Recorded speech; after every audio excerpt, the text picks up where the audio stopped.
بسم الله الرحمن الرحيم ولقد يسرنا القرآن للذكر فهل من مدكر بسم الله الرحمن الرحيم نحمده ونصلي على رسوله الكريم أما بعد رب يسر ولا تعسر وتمم بالخير وبك نستعين يا فتاح۔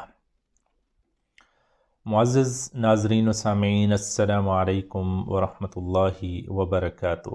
گزشتہ سبق میں ہم نے یہ پڑھا تھا کہ جملہ فعلیہ میں فاعل کو کیسے استعمال کیا جائے۔ خاص طور پر ہم نے فعل ماضی کے حوالے سے اس پوری ترکیب کو دیکھا تھا، کیونکہ آج کل ہم فعل ماضی کو دیکھ رہے ہیں۔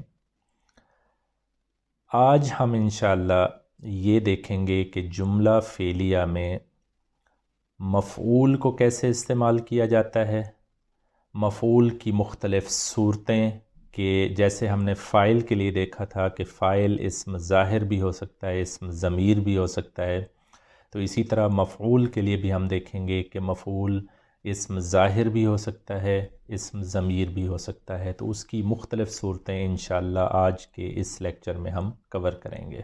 جملہ فعلیہ ہم ایک ایسے جملے کو کہیں گے جس کا پہلا جزو فعل ہو یا جس کا آغاز فعل سے ہو، اور آج کل کیونکہ ہم فعل ماضی کو دیکھ رہے ہیں تو ظاہر ہے ہماری مثالیں فعل ماضی سے ریلیٹڈ ہوں گی۔ گزشتہ سبق میں ہم نے یہ دیکھا تھا کہ کوئی بھی فعل اپنے فاعل کے بغیر نہیں ہو سکتا، اور یہ ہم نے پڑھا تھا کہ فاعل پھر دو صورتوں میں ہو سکتا ہے، یا تو ضمیر کی صورت میں صیغے کے اندر چھپا ہوا ہوگا، یا پھر کوئی اسم ظاہر ہوگا۔ اور ایک چیز اور جو ہم نے دیکھی تھی فاعل کے بارے میں وہ یہ تھی کہ فاعل ہمیشہ حالت رفع میں ہوتا ہے۔ ہاں، کسی وجہ سے اس کی حالت رفع تبدیل ہو جائے وہ ایک الگ بات ہے، لیکن عام طور پر ہم فاعل کو دیکھیں گے کہ یہ حالت رفع میں ہوگا۔ اب آج جیسے میں نے کہا کہ ہم مفعول کے بارے میں دیکھتے ہیں، تو سب سے پہلے دیکھیں کہ مفعول کہتے کسے ہیں۔ جس اسم پر فعل واقع ہو اسے ہم مفعول کہتے ہیں۔ مفعول کی مختلف قسمیں ہیں، تو جیسے جیسے ہم آگے چلیں گے تو مختلف اسباق اور لیکچرز میں انشاءاللہ آپ کو مفعول کی مختلف قسمیں نظر آتی جائیں گی۔ اس سے پہلے کہ میں مفعول کی ڈیٹیل میں جاؤں کہ جملہ فعلیہ میں مفعول کو ہم کیسے استعمال کرتے ہیں، ایک اور چیز جو سمجھنے کی ہے وہ یہ ہے کہ کچھ افعال ایسے ہوتے ہیں جنہیں بات مکمل کرنے کے لیے مفعول کی ضرورت نہیں ہوتی۔ ایسے افعال کو ہم لازم افعال یا انٹرانزیٹیو وربز ہم کہتے ہیں۔ جیسے آپ ایک مثال لیں، زید گیا، ہم نے ورب پڑھا تھا جانا کے لیے، وہ تھا ذہبا۔ اب یہ جو ذہبا ہے یا جانا، یہ ایک ایسا فعل ہے جس کو مفعول کی ضرورت نہیں ہے، لیکن اس کے مقابلے میں کچھ افعال ایسے ہوتے ہیں جنہیں بات مکمل کرنے کے لیے ایک یا ایک سے زیادہ مفعول کی ضرورت ہوتی ہے۔ ایسے افعال کو ہم متعدی افعال کہتے ہیں یا ٹرانزیٹیو وربز۔ جیسے اگر میں کہوں پینا، پینا ایک ایسا فعل ہے جس کا مفہوم اس وقت تک مکمل نہیں ہوگا جب تک یہ نہ پتہ چلے کہ کیا چیز پی جا رہی ہے۔ لڑکے نے پیا اگر میں کہوں تو یہ بھی بذات خود اپنی جگہ ایک جملہ ہے، لیکن اس کا مفہوم اس وقت تک واضح نہیں ہوگا جب تک میں یہ نہ بتاؤں کہ اس نے کیا پیا۔ لڑکے نے پانی پیا، اب یہ جملہ اپنے مفہوم کے ساتھ بالکل واضح ہے۔ تو کچھ افعال ایسے ہوں گے جن کو ہم کہیں گے متعدی افعال، کہ ان کو ایک یا ایک سے زیادہ مفعول کی ضرورت ہوگی، لیکن جو فعل لازم ہوں گے ان کو مفعول کی ضرورت عام طور پر نہیں پڑتی۔ جیسے ہم نے پڑھا تھا کہ فاعل عموماً حالت رفع میں ہوتا ہے، بالکل اسی طرح مفعول کے بارے میں یہ چیز یاد رکھیں کہ مفعول عموماً حالت نصب میں ہوتا ہے۔ اب جملہ فعلیہ کو اگر ہم دیکھیں تو اس کی ترکیب اس طرح بنے گی، فعل پہلے، پھر فاعل اور پھر مفعول۔ یاد کریں ہم نے یہ کہا تھا کہ جملہ فعلیہ کو جملہ فعلیہ کہتے ہی اسی وجہ سے ہیں کہ فعل سے آغاز ہو اس کا، تو اس کا مطلب ترتیب میں سب سے پہلے ہم فعل کو رکھیں گے، پھر فاعل کو رکھیں گے اور پھر مفعول کو رکھیں گے۔ کسی وجہ سے مفعول کو فاعل سے پہلے لے آنا پڑا تو اس کی کوئی وجوہات ہوں گی، وہ انشاءاللہ آگے ہم دیکھیں گے۔ پاسبل ہے کہ مفعول فاعل سے پہلے آئے، لیکن عام طور پر جملہ فعلیہ کی ترتیب یہی ہوگی کہ فعل پہلے ہوگا، پھر فاعل ہوگا اور پھر مفعول ہوگا۔ اگر جملہ فعلیہ آپ نے بنانا ہو، یعنی اردو آپ کو جملہ دیا ہوا ہو اور آپ کو کہا جائے کہ عربی بنائیں، تو پہلے ہم کیا کریں گے؟ فعل، فاعل اور مفعول کا تعین کریں گے، پھر جملہ فعلیہ کے وہ تمام قواعد جو پیچھے ہم پڑھ چکے ہیں ان کو استعمال کرتے ہوئے، ان کا خیال رکھتے ہوئے، اور جو ترتیب ابھی ہم نے پڑھی ہے اس ترتیب کا بھی خیال رکھتے ہوئے ہم اپنا ترجمہ مکمل کریں گے۔ اور وہ ترتیب کیا تھی کہ پہلے فعل، پھر فاعل اور پھر مفعول۔ اب اس پوائنٹ کو ذہن میں رکھتے ہوئے میں آپ کے سامنے ایک مثال لیتا ہوں۔ مثال ہے، حامد نے محمود کو مارا۔ سب سے پہلے دیکھیں کہ کام کیا ہوا ہے؟ کام ہوا ہے مارنا۔ اس کے لیے واحد مذکر غائب کا صیغہ ہم پڑھ چکے ہیں، وہ تھا ضربہ۔ اب ضربہ یہ ہمارے پاس آ گیا فعل۔ فاعل کون ہے؟ حامد۔ یہ اسم ظاہر ہے یا ضمیر ہے؟ اسم ظاہر ہے، بالکل ٹھیک۔ اس کا مطلب جملہ فعلیہ کا اہم ترین قاعدہ جو پچھلے سبق میں ہم نے پڑھا تھا وہ یہاں پہ استعمال ہوگا۔ مفعول کون ہے؟ یعنی مارا کس کو گیا ہے؟ وہ ہے محمود۔ اب محمود یہاں پہ کیا ہے؟ مفعول ہے۔ اب ترتیب کیا ہوگی؟ سب سے پہلے ہم فعل لائیں گے، لیکن وہ فاعل کے حساب سے۔ ہم نے یہ کہا تھا کہ اگر فاعل اسم ظاہر ہو تو چاہے وہ واحد ہو، مثنیٰ ہو یا جمع، ہم صیغہ واحد والا لائیں گے، صرف مذکر مؤنث کا خیال رکھیں گے۔ اب حامد مذکر ہے تو ہم صیغہ واحد والا لائیں گے، تو وہ کیا ہوگا؟ ضربہ۔ اب ضربہ آ گیا فعل۔ فاعل کون ہے؟ حامد۔ اس کو حالت رفع میں ہونا چاہیے تو حامدن، اور اس کے بعد ہم نے لانا ہے مفعول، کون ہے؟ محمود۔ اس کو حالت نصب میں ہونا چاہیے تو محمودن۔ تو ترتیب کیا بنی؟ ضربہ، حامدن، محمودن۔ یہاں پہ ضربہ آپ کو فعل کے طور پر نظر آ رہا ہے، حامدن فاعل ہے اور محمودن یہ مفعول ہے۔ تو یہ ہماری ترکیب ہے، ضربہ، حامدن، محمودن۔ کیا ہے ہم نے؟ بالکل آسان کہ جب بھی اردو جملہ آپ کے سامنے آئے تو پہلے تعین کریں کہ فعل کیا ہے، پھر فاعل اور پھر مفعول۔ ترتیب آپ نے کیا رکھنی ہے؟ فعل، فاعل، مفعول۔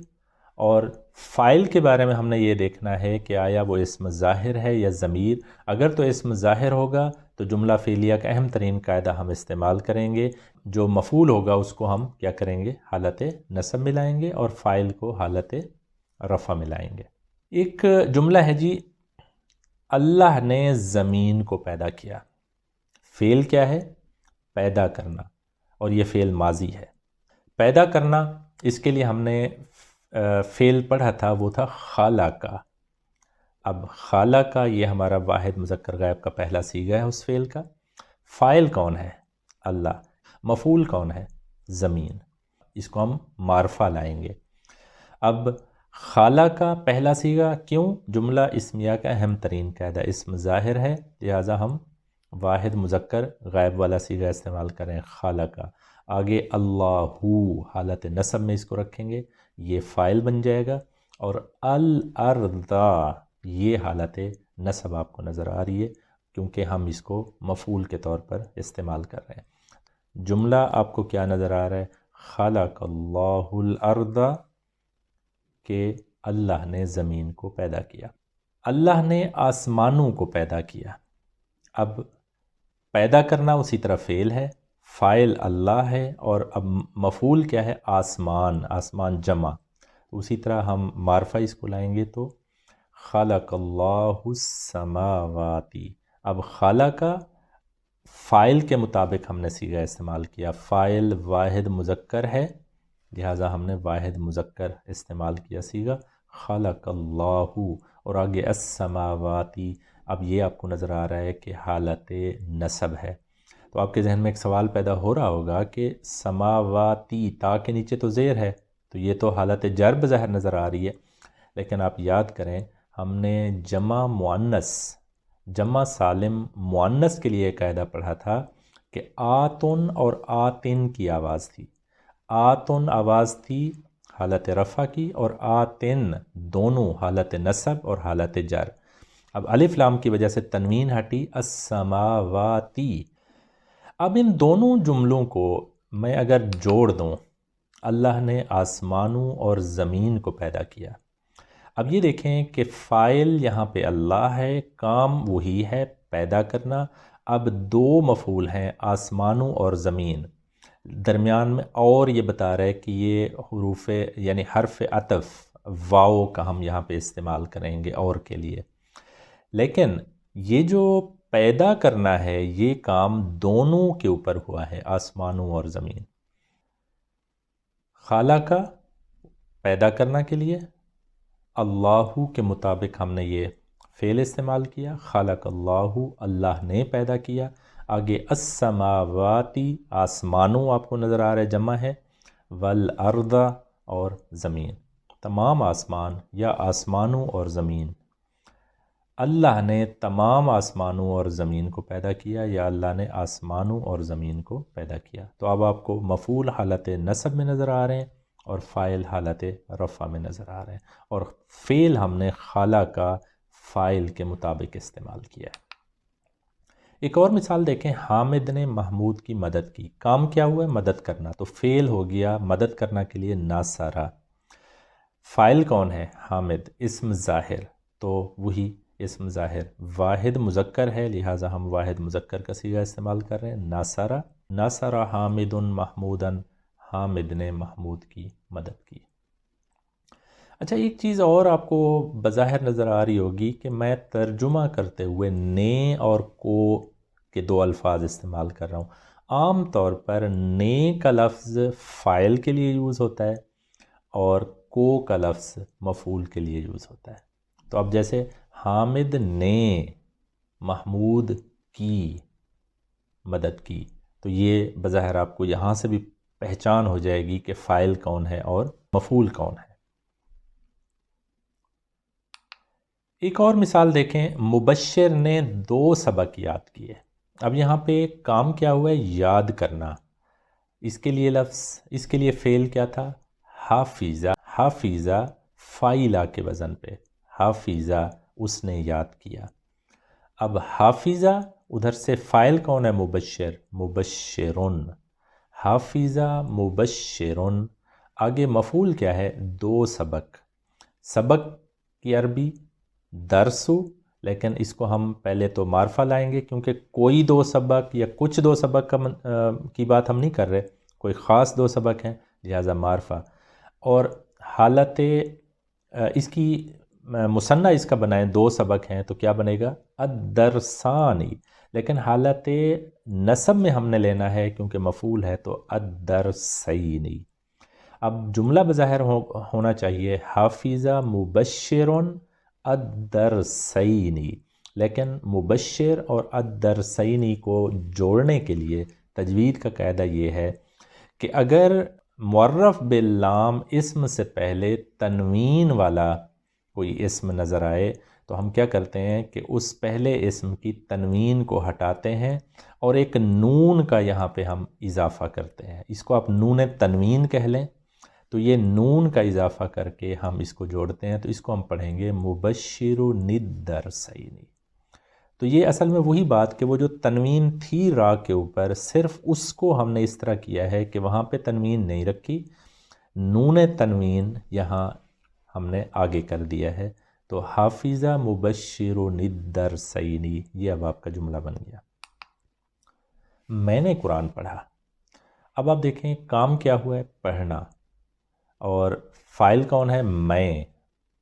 اسم ظاہر ہے یا ضمیر؟ تو یہ اسم ضمیر ہے، تو اس کا مطلب اب فعل کی میں گردان میں گھسوں گا جہاں پہ واحد متکلم یعنی میں کی ضمیر موجود ہوگی اس صیغے تک پہنچوں گا۔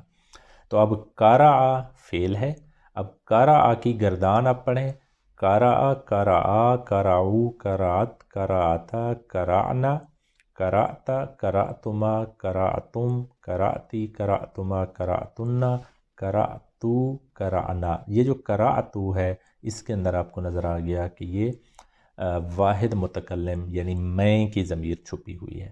تو قرأتو یہ اب میرا صیغہ ہے۔ اب یہ دیکھیں قرأ فعل میں نے اٹھایا تو قرأتو کی جو شکل ہے اس میں تا کا پیش یہ بتا رہا ہے کہ یہ فاعل والی ضمیر یہاں پہ موجود ہے۔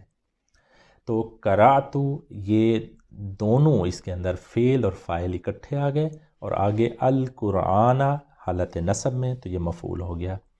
تو جملہ کیا بن گیا؟ قرأت القرآن، میں نے قرآن پڑھا۔ پریشان نہیں ہونا، صرف یہ تعین کر لیں کہ فاعل کون ہے، فعل کیا ہوا ہے اور مفعول کیا ہے۔ فاعل کے لیے بھی وہ چیز یاد رکھ لیں کہ اگر فاعل اسم ضمیر ہے تو صیغے کے یعنی گردان کے اندر گھسیں، متعلقہ صیغے تک پہنچیں جہاں پہ وہ ضمیر موجود ہو، اور اگر اسم ظاہر ہے تو سیدھا سادہ جملہ فعلیہ کا اہم ترین قاعدہ جو ہم نے پڑھا تھا وہ لگا لیں، اور وہ کیا تھا کہ اسم ظاہر ہونے کی صورت میں فاعل چاہے واحد ہے، مثنیٰ ہے یا جمع، ہم صیغہ جو ہے واحد مذکر والا استعمال کریں گے اگر مذکر ہے آگے، اور مؤنث والا اگر آگے مؤنث ہے۔ تو میں نے قرآن پڑھا، قرأت القرآن۔ دو لڑکیوں نے دو لڑکوں کو مارا۔ تو یہاں پہ دیکھیں کام کیا ہوا ہے؟ مارنا۔ مارا کس نے؟ دو لڑکیوں نے۔ اب دو لڑکیاں یہ مثنیٰ ہے، اور لیکن ہے کیا؟ یہ فاعل اسم ظاہر ہے۔ تو ہم نے کیا کہا تھا کہ اسم ظاہر ہونے کی صورت میں صیغہ ہم واحد کا استعمال کریں گے، صرف مذکر مؤنث کا خیال رکھیں گے۔ اب کیونکہ دو لڑکیاں مؤنث ہیں لہٰذا واحد مؤنث غائب والا صیغہ وہ کیا ہے؟ ضربت، وہ ہم لے کے آئیں گے، اور آگے البنتانی حالت رفع آپ کو نظر آ رہی ہے، ضربت البنتانی۔ لیکن جوڑنے کے لیے لاسٹ سبق میں ہم نے پڑھا تھا کہ جب ضربت یہ جو چوتھا صیغہ ہے اس کو الف لام والے اسم کے ساتھ آگے جوڑیں تو تا کی ساکن تا کی بجائے ہم اس کو زیر کے ساتھ پڑھتے ہیں، تو یہ بن گیا ضربت البنتانی۔ اور آگے دو لڑکے، دو لڑکوں کی عربی کیا تھی؟ الولدانی، لیکن حالت نصب میں ہم نے رکھنا ہے مفعول ہونے کی وجہ سے، تو الولدین۔ ضربت البنتان الولدین، اس کا معنی اب کیا ہوگا؟ دو لڑکیوں نے دو لڑکوں کو مارا۔ دو چوروں نے مال چرایا۔ کام کیا ہوا ہے؟ چرانا۔ اس کے لیے واحد مذکر غائب کا صیغہ سارقہ، سارقہ اس نے چرایا۔ فاعل کون ہے؟ دو چور۔ چور کی عربی سارقن۔ اب سارقن دو بنائے سارقانی، اور کوئی دو چور کی بات نہیں ہو رہی، کوئی خاص دو چور ہیں لہٰذا معرفہ رکھیں گے تو السارقانی۔ اب السارقانی پیچھے سارقہ، سارقہ ہم نے واحد والا صیغہ کیوں لیا؟ جملہ فعلیہ کا اہم ترین قاعدہ۔ آگے مثنیٰ ہے تو بھی ہم پیچھے واحد کا صیغہ استعمال کر رہے ہیں، صرف سارقانی کیونکہ مذکر ہے تو صیغہ ہم نے واحد مذکر غائب کا استعمال کیا، سارق السارقانی۔ اور آگے مال کے لیے المالو ہونا چاہیے تھا، لیکن حالت نصب میں لانے کی وجہ سے المالا بن گیا کیونکہ مفعول ہے۔ سارق السارقان المالا، دو چوروں نے مال چرایا۔ کچھ متعدی فعل ایسے ہیں کہ جہاں ایک کی بجائے ایک سے زیادہ مفعول بھی استعمال ہوتے ہیں، جیسے یہ مثال دیکھیں، اللہ نے زمین کو ایک فرش بنایا۔ تو یہاں پہ بنانا فعل ہے، فاعل اللہ ہے، اب زمین کو بنایا گیا ہے، لیکن صرف یہ بات نہیں ہے کہ اللہ نے زمین کو بنایا بلکہ زمین کو ایک فرش بنایا، تو گویا دو مفعول اب آپ کو نظر آ رہے ہیں۔ تو اس میں بھی گھبرانا نہیں ہے، طریقہ وہی۔ فعل کیا ہے؟ بنانا، جعل، فاعل کون ہے؟ اللہ، اللہ، تو جعل اللہ۔ آگے زمین الارض، یہ کیا ہے؟ حالت نصب میں فراشن، یہ فراشن جو ہے یہ بھی دیکھیں حالت نصب میں ہم نے رکھا ہے، یہ دوسرا مفعول ہونے کی وجہ سے. تو یہ جملہ کیا بن گیا ہمارا؟ جعل اللہ الارض فراشن. اچھا، آگے جب ہم مفعول کی اقسام پڑھیں گے جیسے پیچھے میں نے بتایا، تو وہاں پہ اس قسم کو ہم ایک خاص نام دیں گے. گویا اللہ نے زمین کو بنایا ہے، اور اس فعل کی اب آگے کوئی وضاحت ہو رہی ہے کہ زمین کو بنایا تو ہے، لیکن کیسا بنایا ہے؟ وہ ہے فرش، ایک فرش. تو انشاءاللہ جب ہم مفعول کی اقسام آگے پڑھیں گے، اس کے اندر اس کو بھی ایک کیٹیگری کے طور پر دیکھیں گے کہ اس کیٹیگری کو ہم کیا نام دے رہے ہیں. جعل اللہ الارض فراشن، کہ اللہ نے زمین کو ایک فرش بنایا. تو یہ آپ کا جملہ بن گیا.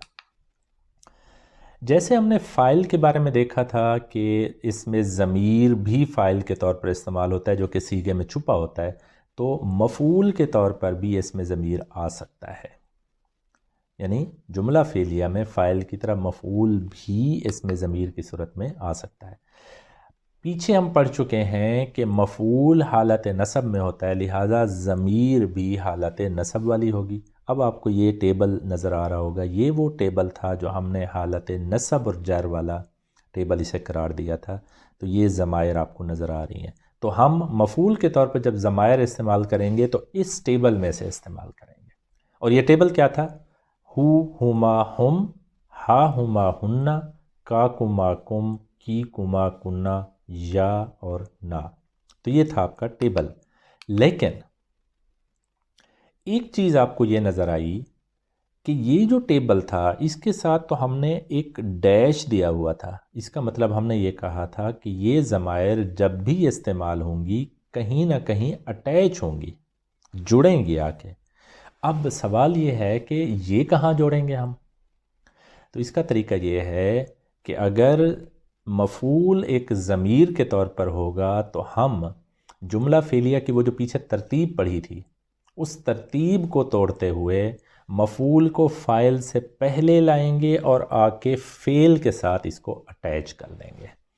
یہ ذہن میں رکھنا ہے کہ مفعول اگر ضمیر کی شکل میں ہوگا تو وہ فاعل کے ساتھ نہیں اٹیچ ہوگا بلکہ فعل کے ساتھ آ کے اٹیچ ہوگا. اب یہ مثال دیکھیں، حامد نے اس مذکر کو مارا. کام کیا ہوا ہے؟ مارنا. ضربہ. مارا کس نے؟ حامد. اسم ظاہر. بالکل ٹھیک. ضربہ بظاہر کیا تھا؟ اب ضربہ حامد، حامد نے مارا. اب مفعول کون ہے؟ اس ایک مذکر. اب یہ کیا ہے؟ یہ تو ضمیر ہے. اب ضمیر ہے تو آپ کو ٹیبل میں سے جو واحد مذکر غائب کی ضمیر ملے گی وہ کیا تھی؟ ہو. اب ہم نے دیکھیں ترتیب کیا تھی جملہ فعلیہ کی کہ مفعول فاعل کے بعد ہوتا تھا، لیکن اب اس ضمیر کو ہم پیچھے لائیں گے اور آ کے فعل کے ساتھ اٹیچ کر دیں گے. تو اب یہ کیا بن گیا؟ ضربہ ہو حامدن. ضربہ ہو حامدن. اب اس کا معنی ہم یہ کریں گے، حامد نے اس کو مارا. اب دیکھیں حامدن اپنی اسی حالت رفع میں ہے تو یہ فاعل ہے، اور ہو یہ کیا ہے؟ مفعول ہے. تو یہاں پہ آپ کو ایک کلیہ یہ پتہ چلا، کبھی بھی کوئی ضمیر فعل کے ساتھ جڑی ہوئی دیکھیں تو سمجھ لیں کہ یہ مفعول کے طور پر استعمال ہوئی ہے. کبھی بھی ضمیر آپ کو کسی اسم کے ساتھ اٹیچ ہوئی نظر آئے تو آپ کہیں گے کہ یہ ضمیر حالت جر میں ہے اور یہ جو ترکیب ہے یہ مرکب اضافی ہے. لیکن اگر کوئی ضمیر فعل کے ساتھ اٹیچ ہو تو سمجھ لیں کہ یہ حالت نصب ہے اور یہ مفعول کے طور پر ہے.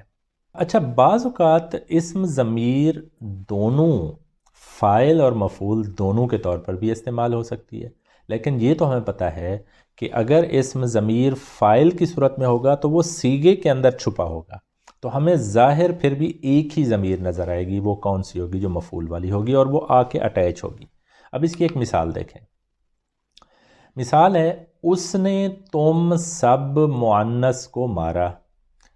کام کیا ہوا ہے؟ مارنا. تو فعل ہو گیا ضربہ. کس نے مارا؟ اس نے. اب اس سے مراد کیا ہے؟ واحد مذکر غائب. کیونکہ فاعل اسم ضمیر ہے تو ہم گردان کے اندر گھسیں گے، جہاں وہ ضمیر ہمیں نظر آئے گی وہ صیغہ اٹھائیں گے. تو واحد مذکر غائب کا جو صیغہ ہے اس، یہ کیونکہ پہلے ہی صیغے میں ہوتا ہے لہٰذا ضربہ. اب یہ ضربہ تو ہو گیا. اب آپ دیکھیں ضربہ کے اندر فعل بھی موجود ہے، اور با کی یہ جو زبر آپ کو نظر آ رہی ہے، یہ ایک نشانی آپ نے یاد رکھی تھی کہ یہ فاعل واحد مذکر غائب کی نشانی کے طور پر ہم نے اس کو یاد رکھا تھا. یاد کریں ہم نے پڑھا تھا کہ پہلا صیغہ وہ واحد صیغہ ہوتا ہے جس میں لام کلمہ سب سے آخر میں اور اس کے اوپر زبر ہوتی ہے. تو وہ با جو ہے لام کلمہ ہے، اس کی زبر بتا رہی ہے کہ یہ واحد مذکر غائب کا صیغہ ہے، تو اس کے اندر ایک ضمیر چھپی ہوئی ہے. تو ضربہ. اور اب مفعول کون ہے؟ تم سب مؤنث. تو اس کے لیے اس ٹیبل میں جائیں، ہو ہما ہم، ہا ہما ہننا، یہ غائب کی ضمیریں آ گئیں. پھر کا کما کم، یہ مذکر کی حاضر کی ضمیریں آ گئیں.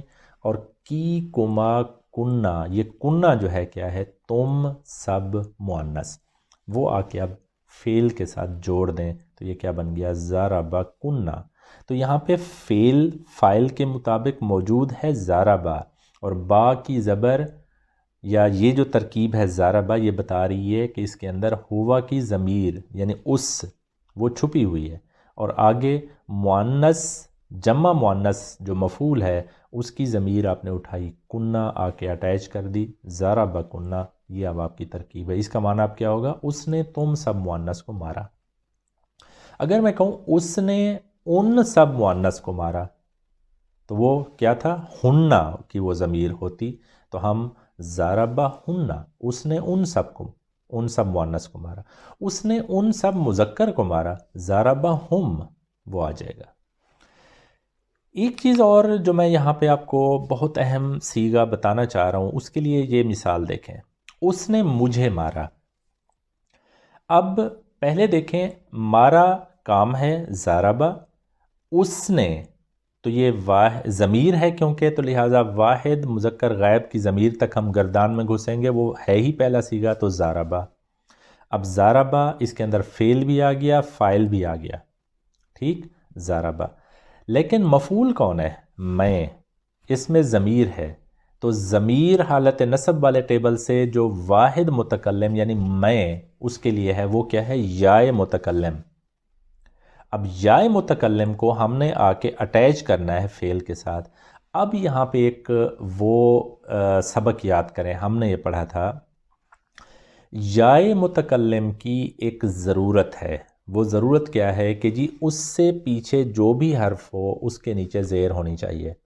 اور ہم نے پڑھا تھا کہ اسم اس کی اس ضرورت کو پورا کر دیتا تھا اور زیر خود بخود ہم لگا دیتے تھے، لیکن فعل اس کی اس ضرورت کو پورا نہیں کرتا. تو اب کیا کریں؟ یا کی تو ڈیمانڈ ہے، ضرورت ہے کہ اس کے پچھلے لفظ کے اوپر زیر ہو، کسرہ ہو، لیکن فعل اس کی ڈیمانڈ پوری نہیں کر رہا. تو اٹیچ کیسے کریں؟ اس کا طریقہ یہ ہے، ہم ایک نون کا اضافہ کر دیتے ہیں فعل اور اس یا متکلم کی ضمیر کے درمیان، اور یہ زیر والا نون، اس نون کو ہم کہہ دیتے ہیں نون وقایا. تو گویا ایک چیز اور آپ کو پتہ چلی کہ جب بھی واحد متکلم کی ضمیر کسی فعل کے ساتھ آپ اٹیچ کریں گے تو نون وقایا کے ذریعے یا کی زیر کی جو ضرورت ہے اس کو پورا کریں گے. جیسے اس نے مجھے مارا، ضربہ نی. اب یہ معنی آپ کو واضح نظر آ رہا ہے، ٹھیک ہے جی. تو یہ ایک مثال دے کے میں یہ قاعدہ آپ کے سامنے رکھنا چاہ رہا تھا. ایک اسی طرح کی ایک اہم چیز جو میں دکھانا چاہ رہا ہوں وہ اس مثال میں دیکھیں. انہوں نے اس کو مارا، کام کیا ہوا ہے؟ ضربہ. کیا کس نے؟ انہوں. اب یہ ان یعنی یہ جمع مذکر غائب کا صیغہ ہے. گردان میں وہاں تک پہنچیں تو کیا بنا؟ ضربہ، ضربا، ضربو. اب ضربو کو لکھا کیسے جاتا ہے؟ لکھا اس طرح جاتا ہے کہ ضربو، با کے آگے واو اور ایک الف بھی ہم دیتے تھے. لیکن اب مفعول کون ہے؟ اس. یہ واحد مذکر غائب کی ضمیر جب ہم لائیں گے ہو، اب ہو کو آپ اٹیچ کریں. اب ہو کو اٹیچ کرنے کے لیے وہ جو پیچھے الف تھا اس صیغے کا اس کو ہم گرا دیں گے. تو ایک کلیہ یہ آپ کو پتہ چلا کہ جمع مذکر غائب کا صیغہ جب اس کے بعد ضمیر بطور مفعول آئے گی تو وہ الف جو تھا صیغے کا وہ لکھنے میں نہیں آئے گا. تو ہم اس کو پڑھیں گے کیا؟ ضربوہ الف کے بغیر.